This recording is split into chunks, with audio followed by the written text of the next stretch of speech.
So I've mentioned a couple of times that we're going to be expanding our vegetable bed, and using the no dig method. This is how we do it. I'm at an industrial estate where I'm scavenging cardboard. Well, I've got some lovely big sheets here, and we're going to use it as basically a biodegradable weed suppressant. So I'm going to collect up as much as I can here and see if we need more later, but this will certainly be enough to get me going. So there you go, it's a big car full of cardboard. So when we get home, or maybe when we get home, maybe tomorrow, we'll be able to lay that down where we've currently got grass. We'll be able to lay that down where we've currently got grass, and that will effectively act as a weed suppressant and stop all the weeds coming through. We'll put our compost on top, and basically that's how you make a new no-dig vegetable garden. I'll explain the process a little bit more, how it works, why it works, while I'm doing it. So it's raining right now, so I'm not sure that I'm going to be doing much on it today. I might do all the hauling tomorrow, or we'll see if I get a chance at the weekend. But what we do need to do, all the cardboard that I picked up has got tape, sticky tape on the corners holding it together. So I'm going to get that in the house, and my boys are going to do that to earn some points. We have a point system where they can trade points for time on the Wi-Fi. So it's a win-win for everyone. So you see here on these corners, these bits of tape, I just want all that taken off before I basically make it part of our ground in our vegetable beds.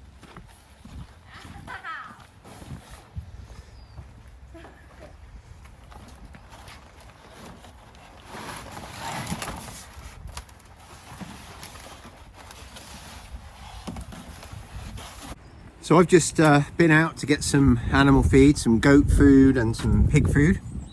Let's see how the boys have got on. Looks like they got through the lot of it. And the rain's eased, so I think I'm going to go out and make a start, see how far I get. There's 4 tons of compost to move. It's all got to be done in a wheelbarrow because our tractor is off getting repaired. So it's all going to be moved by hand. That doesn't worry me. What I am a little bit concerned about though is the ground. Keep going over and over and over the same bit of ground. You know what sort of ground we've got here, and it might become a bit of a bog quite quickly. So we'll see how far we can get and see how far the ground lets me get. Okay, so we're coming out here. So the first thing I'm going to do is, well, we lay the cardboard down. It's going to act as a weed suppressor, and then we're going to mulch on top with some compost.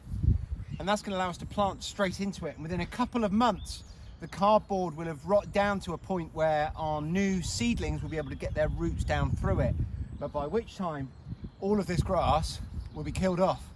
So we're going to lay one piece of cardboard. It's quite windy, so it'll be a piece of cardboard, then some compost on top to weigh it down. And we'll just see how far we get today.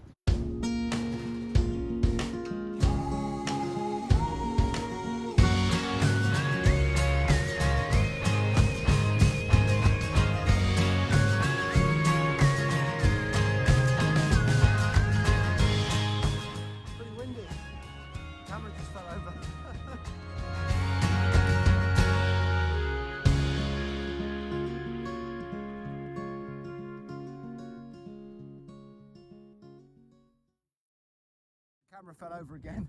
It's quite windy out here, and it is drizzling, and it's getting dark, so I'm probably going to stop filming shortly, and I'll try now and just quickly get you up to speed.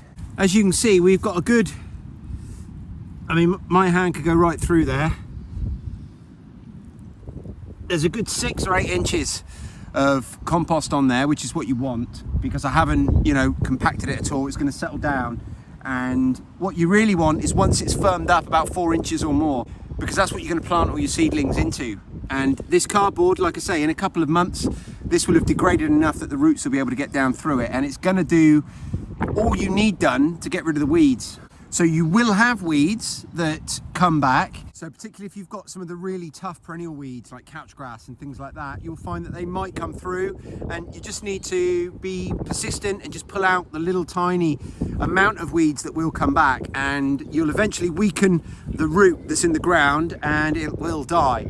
The other option you've got is to apply more cardboard every couple of months, And if you do that sort of 3 times over a 6 or 8 month period, then that should actually do the job.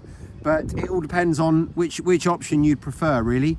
So I'm going to have to wrap up the recording now because it's a bit too windy, a bit too wet, and we're losing the light.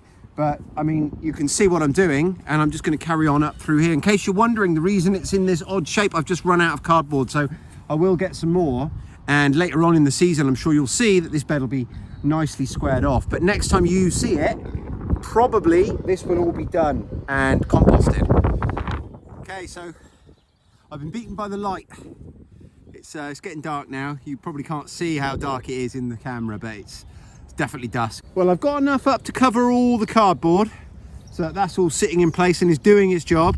Over the next few days, I'll top all this up, and obviously I'll get some more cardboard here to finish what I've started. And I want to have it all done within the next 2 weeks at the very, very latest, because I want to be able to use all this in the spring. So that cardboard has to have a chance to do its job and to start degrading to allow my roots to get down through it. So I would say I've done at least half of it today, so you know, I'm quite happy with that.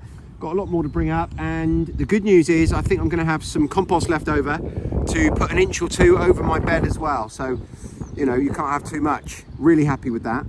Over the next few weeks, you know, I feel like I'm on the start line. I've got my feet in the blocks and we're almost ready to go. So over the next few weeks, for me, it's a case of making sure that we've gone through and weeded and hoed.